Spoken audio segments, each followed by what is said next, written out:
이제 오늘부터 요한복음 강해를 이제 본격적으로 시작을 하겠습니다. 우선 요한복음 강해는 태초라는 말로 시작이 돼요. 이 태초라는 말이 어디에 또 나오냐면 창세기를 한번 띄워주실까요?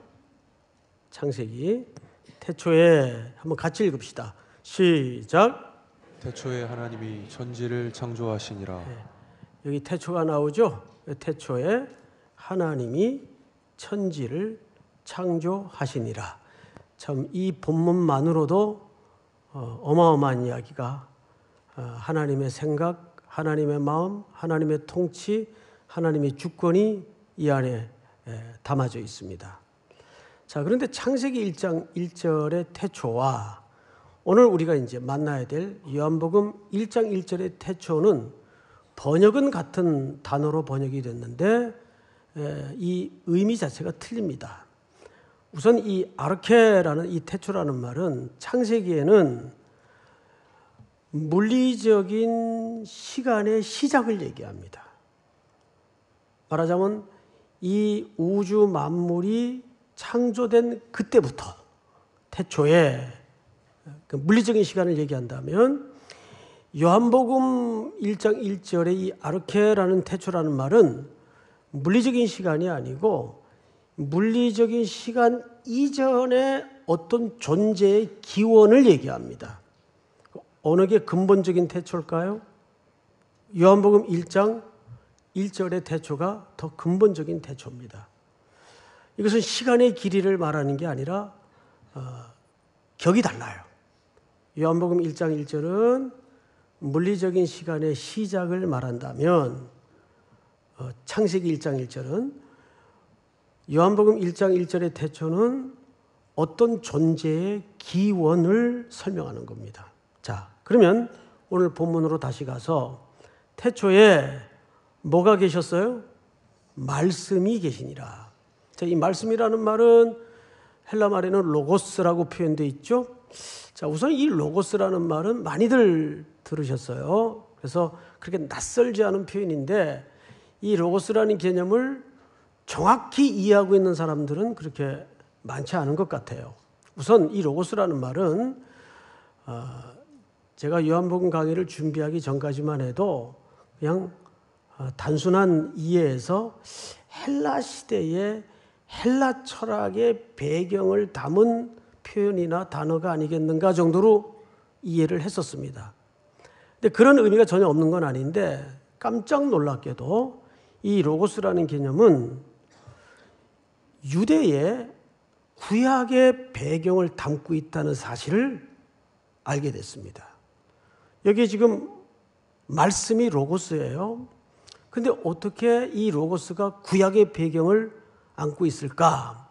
그 몇 가지 증거를 여러분들과 좀 설명하면서 나누겠습니다. 우선 첫 번째. 여러분, 하나님은 무엇으로 세상을 창조하셨죠? 말씀으로 세상을 창조하셨습니다. 두 번째. 그런데 인간이 아담의 범죄로 타락함으로 사망 아래 놓이게 되자 하나님은 그들을 구원할 계획을 가지게 됐습니다.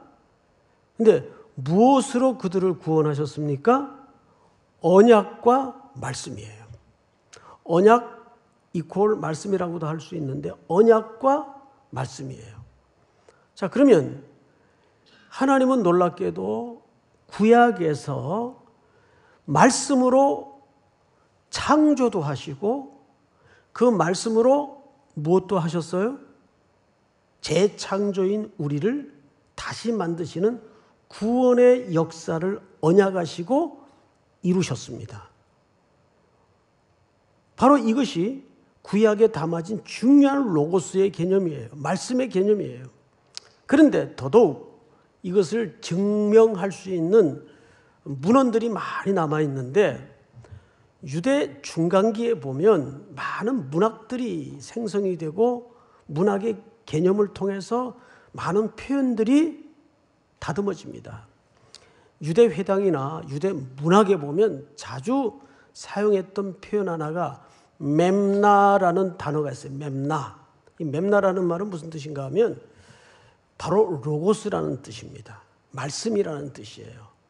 그런데 이 mem나를 유대 문학 속에서 유대 사람들이 인식하거나 사용할 때는 어떤 때 이 개념을 도입하냐 하면 신의 행위나 창조의 행위를 말할 때 이 mem나, 로고스라는 표현을 씁니다.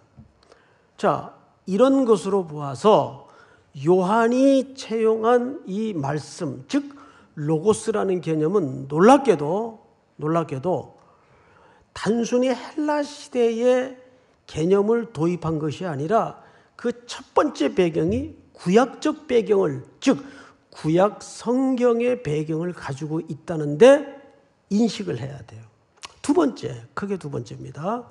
그러면 헬라적 배경은 전혀 없는 거냐? 아니에요. 헬라적 배경도 분명히 있어요. 지금부터 두 번째는 헬라적 배경을 설명을 드리겠습니다. 헬라 시대에는 스콜라 철학, 또 플라톤의 철학, 이런 철학들이 주류를 이루어서 그 헬라 시대를 살았던, 즉 이 성경이 쓰여지던 그 시기를 살았던 사람들의 인식 속에는 이 로고스라는 개념이 잘 이해되어 있었습니다. 그러면 이 당시의 사람들이 로고스를 이해할 때는 어떻게 이해했는가? 자, 지금부터 제가 드리는 설명은 헬라 시대에 살았던 사람들의 로고스에 대한 이해를 설명드리는 겁니다. 이렇습니다. 이 개념은 합리적인 생각과 그 생각이 외적인 표현으로서 나갈 때 뭘로 나갑니까? 말로 나갑니다.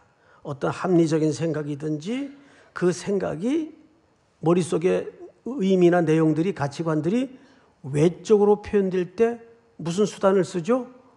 언어, 말이라는 수단을 써요. 말. 이걸 로고스라 그랬어요. 그래서 이 사람들은 이렇게 또한 그 개념을 확대 발전시켜 갔어요. 우리 인간이 이 우주의 모든 이치를 이해할 수 있는 것은 그 로고스의 씨가 즉 로고스가 우리 속에 있어서 그 지식을 갖게 된 것이다. 그노시스라 그러죠. 그래서 인간이 구원을 받으려면, 구원을 얻으려면 그 지식, 그노시스가 있어야 된다. 그래서 이들이 아주 위험한 신학을 만들어내죠. 즉 그 지식이 있어야 구원이 이루어진다. 이게 소위 영지주의자들이 이 개념을 토대로 만들어집니다. 그래서 이 뿌리가 오늘날에도 있어요. 믿음이라는 것은 지식을 깨닫는 것이다. 이건 굉장히 위험한 사상이죠.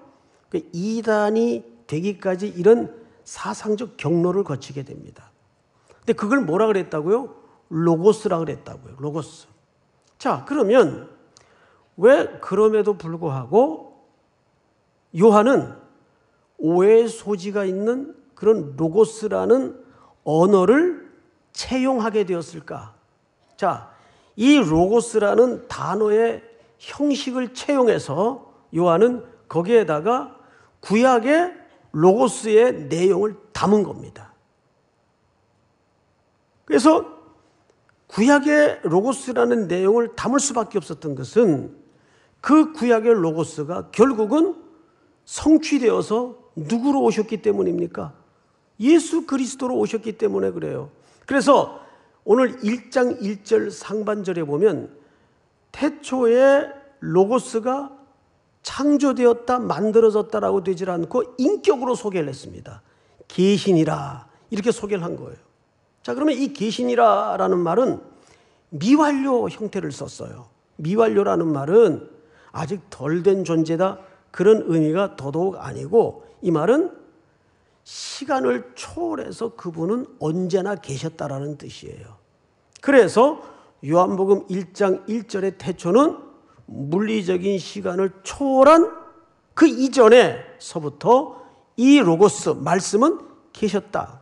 그러니까 정리를 하자면 복잡하게 설명을 했지만 간단히 이해를 하자면 이런 뜻이 됩니다. 구약의 로고스의 개념을 신약의 헬라 시대의 로고스의 형태에다가 어떻게 한 겁니까? 집어넣은 겁니다. 그래서 이분이 누구예요? 예수 그리스도. 그래서 이분이 태초에서부터 계셨다. 이 태초는 시간의 시작의 태초를 말하는 것이 아니고 그 이전부터 계셨다. 제가 이것을 많은 분량을 할애해서 설명하는 이유가 있어요. 바로 요한복음 1장 1절 2절에서 우리가 그토록 난해하게 이해를 제대로 잘 하지 못하고 있는 삼위일체에 대한 개념이 여기서 만들어지기 때문에 그래요. 성경에는 당연히 삼위일체라는 표현은 없어요. 어디에도. 그런데 삼위일체를 설명하는 개념이 바로 여기에 굉장히 중요한 의미로 등장을 합니다. 다시 태초에 말씀이 계시니라. 이 태초는 물리적 시간의 이전에 기원을 얘기하는 것이다. 신적 기원을 얘기하는 것이다. 그리고 두 번째, 말씀이라는 것은 구약의 로고스라는 내용을 신약 시대의 로고스라는 형식에 담아서 누구를 설명하고 싶었던 거죠? 예수 그리스도. 그래서 그분이 창조되었다, 만들어졌다, 시작되었다 이런 표현을 쓰지 않고 계시니라. 미래 완료형 문법을 썼다 그 말이에요. 그 다음에 하반절을 좀 볼까요? 이 말씀이 자 하나하나 이제 뜯어가면서 설명을 좀 들읍시다. 첫 시간이니까 어쩔 수 없어요. 이 말씀은 누구를 가리키는 걸까요? 예수 그리스도. 이 말씀이 예수 그리스도께서 누구와 함께 계셨어요? 네, 여기 하나님은 어떤 하나님이에요? 예수 그리스도의 아버지가 되시는 성부 하나님이에요. 하나님이 하나님과 어떻게 계셨어요? 함께 계셨어요. 자, 또 저를 보십시다. 여기서 두 번째 중요한 게 뭐냐면 여기 함께라는 단어입니다. 보통 우리가 함께 있다라는 말, 우리가 지금 이 공간에 함께 있어요. 이걸 보통 영어 전치사로는 with라는 전치사를 써요. 그런데 요한이 여기에서 함께라는 전치사를 어떤 전치사를 썼는가 하면 독특한 전치사를 썼어요. 헬라 말로 프로스라는 말을 써요. 프로스. 이 프로스라는 말은 두 가지 아주 적극적인 의미를 담은 전치사입니다. 이것은 그냥 함께 있다는 말이 아니고 성자 하나님께서 성부 하나님을 향하여 마주하고 있다 그 뜻이에요. 다시요. 이 함께라는 말은 성자 하나님께서 성부 하나님을 향하여 마주하고 있다 그 뜻이에요. 그럼 이게 무슨 뜻이냐면 첫 번째로 이 두 분의 지위와 영광과 본질의 격이 같다는 뜻입니다. 자, 여기에서 삼위일체에 대한 중요한 개념이 등장을 해요. 다시요. 영광과 격과 본질적인 면에서 위가 같다 그 말이에요. 누구와 누구가? 성부 하나님과 성자 하나님이. 성자 하나님이니까 한 단계 낮은 이런 개념이 아니에요. 격이 같다 그 말이에요. 이 두 분이. 그런데 두 분이 지금 아들 성자가 아버지 성부를 어떻게 하고 있어요? 향하여 있어요. 이게 중요한 개념이에요. 이 말은 무슨 뜻인가 하면 이런 뜻입니다. 성자 예수님은 성부 예수님을 향하여 있다는 말은 그분의 생각과 행동과 모든 계획이 아버지를 향하여 살아내고 있다 그 뜻이에요. 여기에서 우리 하나님의 백성들이 붙잡아야 될 중요한 개념이 걸러집니다. 그리스도 안에 새로운 피조물로 구원받은 우리들은 마땅히 그리스도 안에서 우리의 온 인생에 대한 계획과 에너지와 행동과 삶의 방향이 누구를 향하여 있어야 될까요? 그렇습니다. 성자, 아들 안에 부활의 첫 열매 되신 그분 안에 묶여진 우리는 당연히 성부 하나님을 향하여 그런 삶을 추구해야 된다는 얘기를 이렇게 하는 거예요. 그래서 공관복음과 요한복음의 설명의 방식이 달라요. 공관복음은 마태, 마가, 누가를 얘기하죠. 예수님의 탄생을, 예수님의 소개를 저 역사의 지평선에서 어느 역사의 한 정점에서 태어난 리얼리티를 소개해요. 실제로 역사 속에 오셨던 하나님의 아들이다를 소개한다면 요한복음의 설명 방식은 다릅니다. 수직적 관계로 예수님을 소개해요. 즉 그분은 위로부터 오신 분이다. 그래서 요한복음이 강조하는 바는 뭐냐 하면 예수 그리스도의 온전한 인간이면서 동시에 온전한 하나님이심을 소개하고 있는 거예요. 그래서 설명 방식이 틀려요. 그래서 창세기 1장 1절은 주어가 하나님이지만 요한복음 1장 1절에서는 주어가 말씀이에요. 로고스예요. 성자 예수님이에요.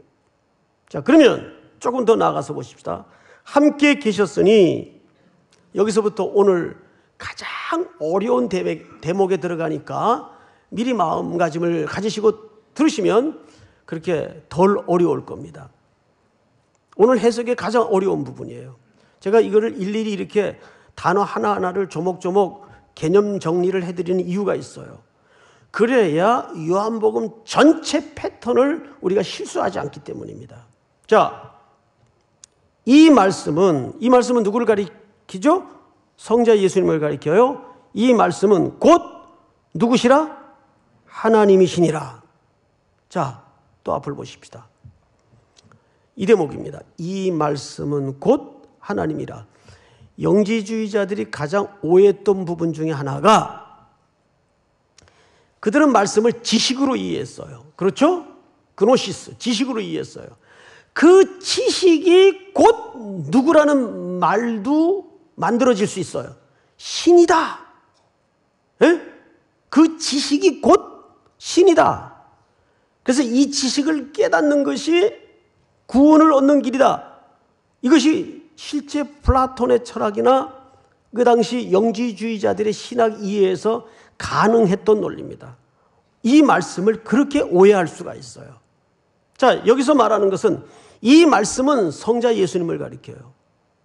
그 성자 예수님은 곧 누구라는 거예요? 하나님이라는 거예요. 자, 여기서 말하는 하나님은 앞에 하나님과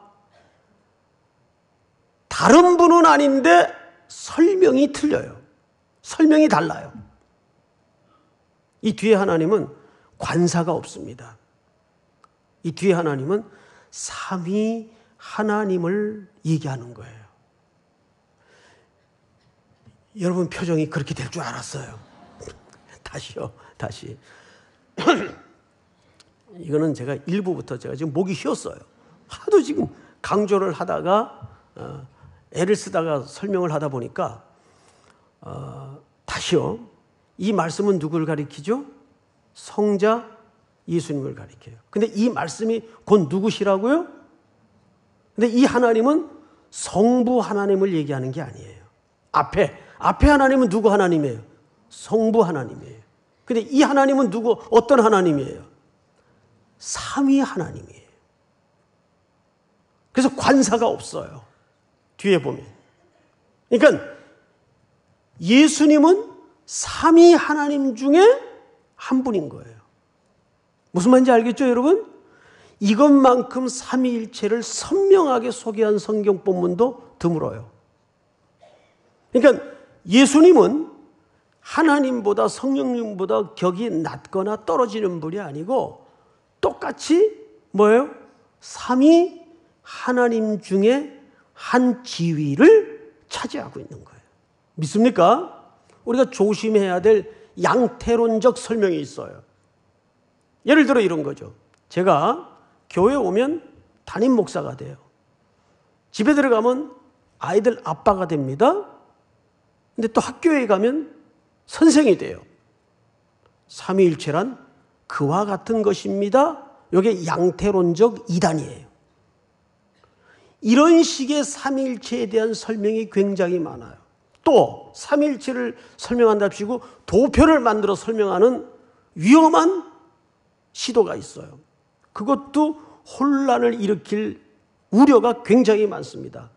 삼위일체는 우리가 온전히 설명을 할 수는 없으나 우리가 믿어지는 거예요. 이분은 서로 모든 영광과 지위와 통치를 공유하십니다.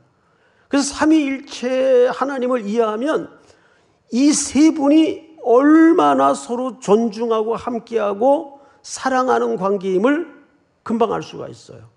그래서 이 하나님의 속성을 제대로 이해하면 우리는 서로 사랑해야 되고 공동체 안에서 서로 존중해야 되고 서로 섬겨야 되는 이런 하나님의 속성을 배우게 됩니다.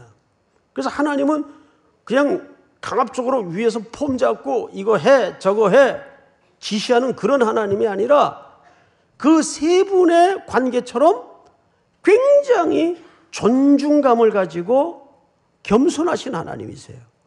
배려해 주시고 기다려 주시고 서로 사랑하시고. 하나님이 사랑이라는 말은 무슨 뜻입니까?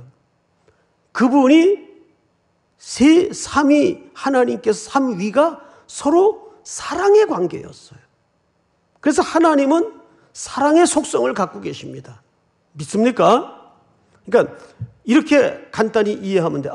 앞에 하나님은 성부 하나님을 가르치지만 뒤에 하나님은 관사가 없는 걸로 봐서 무슨 하나님이다? 삼위 하나님이다. 자, 여기까지 이해하면 오늘 거의 다 된 거예요. 이제 마지막 설명이 남았어요. 마지막 설명. 오늘만 어렵습니다. 3절. 3절. 다 같이 한번 읽겠습니다. 3절 시작. 만물이 그로 말미암아 지은 바 되었으니 지은 것이 하나도 그가 없이는 된 것이 없느니라. 자, 놀랍게도 여기서 만물은 하나님께서 말씀으로 천지를 창조하실 때 만물을 얘기하는 거예요. 근데 그 만물이 그로 말미암아 지은 바 되었다? 그는 누굽니까? 성자 예수님을 가리키는 거예요. 우리는 보통 천지 창조는 성부 하나님 홀로 하신 사역으로 오해를 하는 경우가 많아요. 아니요. 천지 만물을 지으실 때 누구도 함께 지으셨습니까? 예수 그리스도. 성자 하나님도 그 천지 창조의 역사에 창조하셨어요. 그래서 그분이 통치자세요. 창조주이십니다. 믿습니까? 그리고 이 인류의 역사는 그분으로 모든 것이 완성되도록 계획하신 겁니다. 믿습니까?